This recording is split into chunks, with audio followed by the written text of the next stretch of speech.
ভারত শাসিত জম্মু কাশ্মীর অঞ্চলের উধমপুর জেলার একটি যাত্রীবাহী বাস পাহাড়ের ঢাল বেয়ে প্রায় ১০০ মিটার নিচে পড়ে গেলে অন্তত ২১ জন নিহত এবং ৫১ জন আহত হন। কর্মকর্তারা বলেছেন, একটি অটোরিকশার সঙ্গে সংঘর্ষের ফলে এই মর্মান্তিক দুর্ঘটনা ঘটে, যার ফলে বাসটি আঁকাবাঁকা পাহাড়ি রাস্তার নিচু অংশে উল্টে পড়ে যায়। ফুটেজে দেখা যায় বিধ্বস্ত বাসটির ধ্বংসাবশেষে রাস্তা জুড়ে ছড়িয়ে ছিটিয়ে আছে।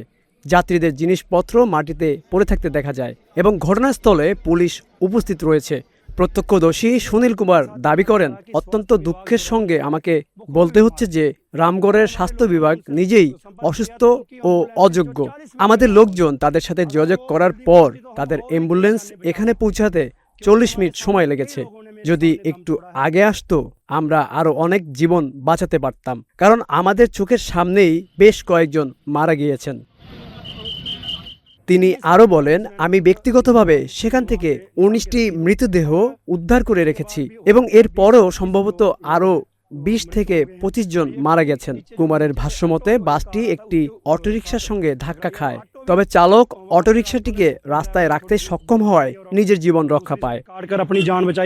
স্থানীয় গণমাধ্যম জানিয়েছে, বাসটিতে নারী ও শিক্ষার্থী সহ ৬৫ জনেরও বেশি যাত্রী ছিলেন, যাদের অধিকাংশ রামগড় থেকে উধমপুরে যাতায়াতকারী নিত্যদিনের যাত্রী। ভারতের রাষ্ট্রপতি দ্রৌপদী মুর্মু এবং প্রধানমন্ত্রী নরেন্দ্র মোদী এই প্রাণহানির ঘটনায় শোক প্রকাশ করেছেন। মোদী মৃতদের পরিবারের জন্য ২ লক্ষ রুপি এবং আহতদের জন্য ৫০,০০০ রুপি প্রদানের ঘোষণা দিয়েছেন। জম্মু ও কাশ্মীরের মুখ্যমন্ত্রী ওমর আবদুল্লাহ সব ধরনের সম্ভাব্য সহায়তার আশ্বাস দিয়েছেন। এর মধ্যে মৃতদের নিকটাত্মীয়দের জন্য ২ লক্ষ রুপি এবং গুরুতর আহতদের জন্য ১ লক্ষ রুপি এবং সামান্য আহতদের জন্য ২৫,০০০ রুপি ক্ষতিপূরণ দেওয়া হবে বলে জানিয়েছেন। Aminul Islam, news flash ৭১।